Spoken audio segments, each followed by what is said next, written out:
Yeah, folks, I'm gonna keep this one a little bit short. See those chunks of salt? I think y'all seen another video of me busting salt, but this was in the tub. It just so happened that we had forecast for some good snow and ice coming, at least a decent amount for around here, and a couple of clients wanted it pre-salted. I loaded up the tub and did some pre-salting. Then it was supposed to come in a few hours, and then it kind of didn't, so just kind of waited with the rest in the tub, and then waited more because then it started snowing and blah blah blah blah blah.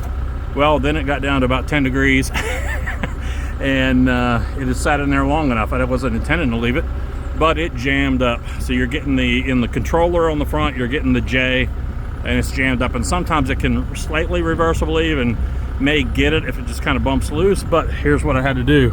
Where I hooked it back up, but disconnect your power to here that's turning the motor that's inside here in the gear assembly. Get your spinner off, obviously. Oh, let me get down on my knees here. Now I keep my chute right here open all the way. It's just the way I've always ran it. But you see that nut right there? So if you get a jam and it's literally just kind of the salt has done up, I keep the crescent wrench and a whole toolbox, but this, put it on that nut there, and then just turn it a little bit, and then kind of rock it. You should be able to feel it moving more if it's the salt.